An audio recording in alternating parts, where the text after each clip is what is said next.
Here is my pot collection, of which I'm going to have to do a little bit of tidying up to. Hello, I'm Rosie Hardy. This is Rosie Hardy Gardening. If you enjoy our videos, please do subscribe to the channel. Now, it's come to a stage whereby we are just about to get some frost, and it is definitely going to get cold next week. And my beautiful Impatiens, which are here, I've got a tub full here and I've got a tub full over there, are going to have to go indoors and be cut back and put alongside other plants that I've already taken in that were already starting to fade. But I really wanted to, and like a lot of us, you really want to have the last of the flower that you possibly can on these plants.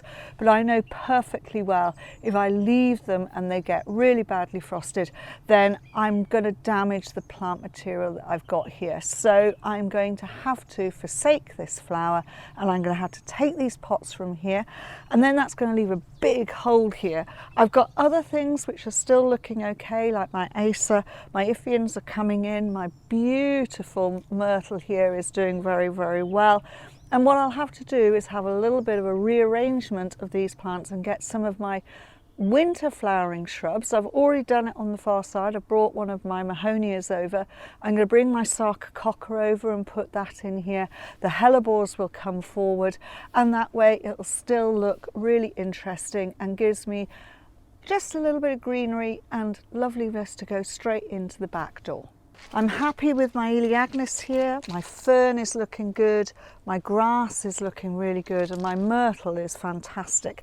Then I have a camellia here. The Acer is going to lose its leaf, that will be moved. I'll probably leave the tree, because that tree there I will put the Christmas lights on, but I'm going to have to say farewell to this beautiful big pot full here of Impatiens.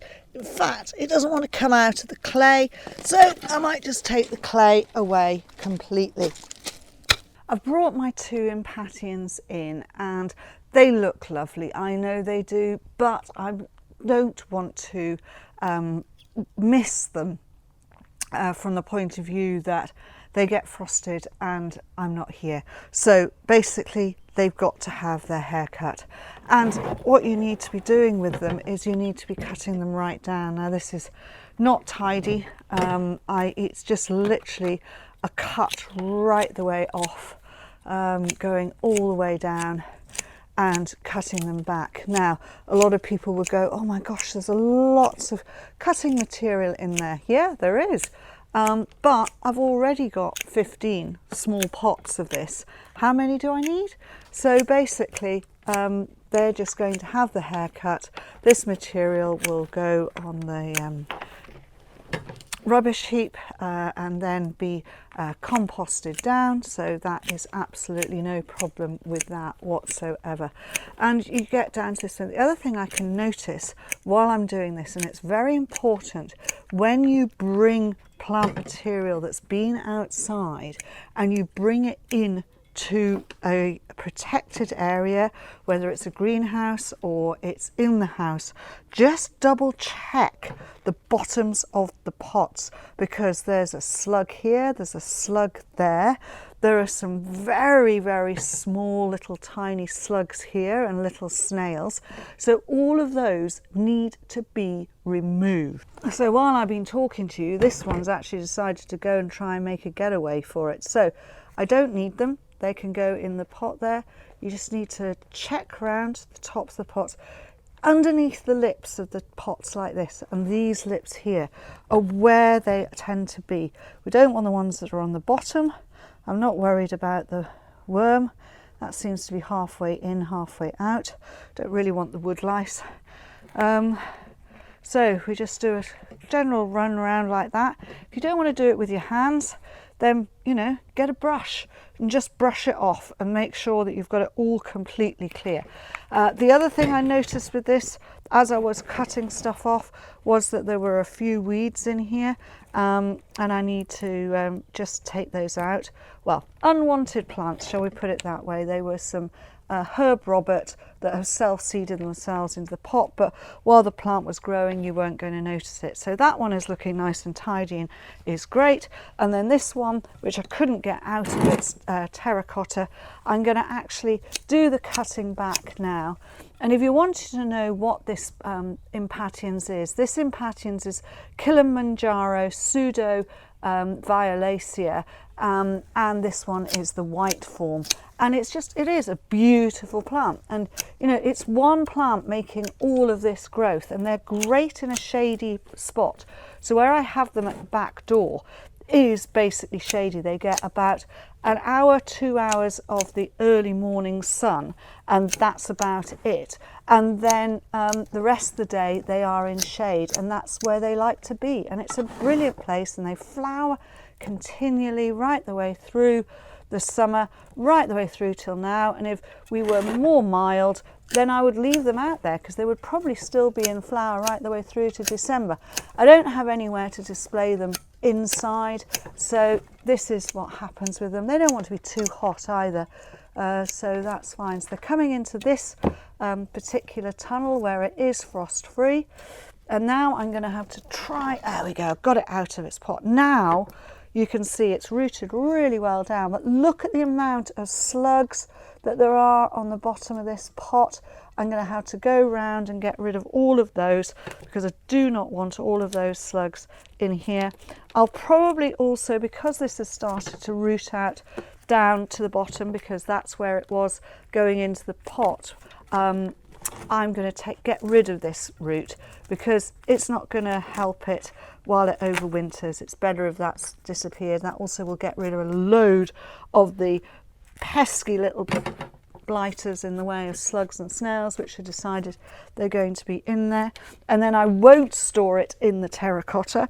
What I'll do with the terracotta is that needs a good swill out, and then that can go back outside to have something else put in it for the winter months, because I've now got to find a place, because I've taken, well, this one got replaced with the sarcococca, but the other one, which wasn't in a terracotta, now there's an empty terracotta in that space. So I've got to think about what have I got in the way of evergreens to move into that spot.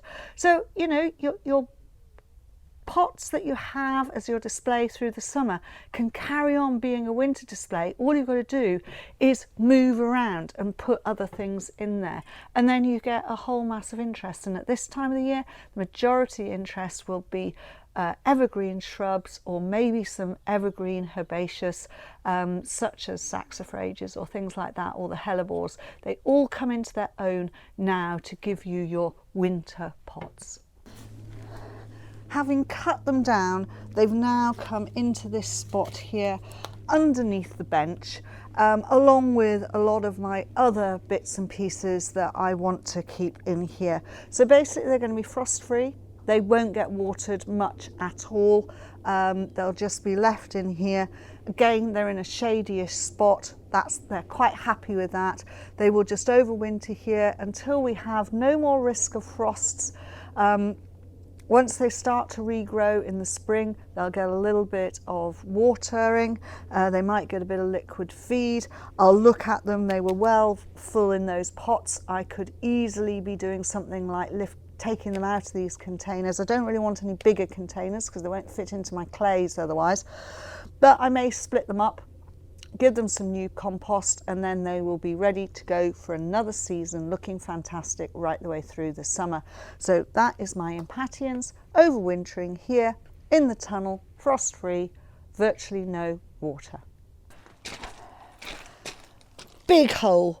Other things are dying back, that's absolutely fine. Things are still green. Hellebores are coming on. In fact, one's trying to flower there. Let's see what I'm going to put in there.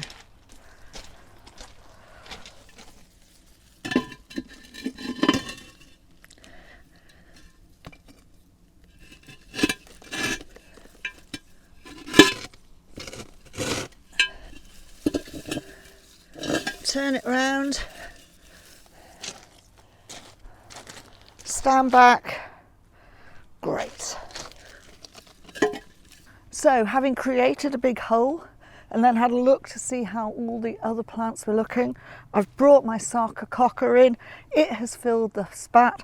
It has got lots of buds sitting on there. It's going to be evergreen. I know it's not flowering yet, but that's going to give me interest right the way through the rest of the winter. Thank you very much for watching, and please do subscribe to the channel. If you want to watch another video of mine, YouTube thinks this one is perfect for you.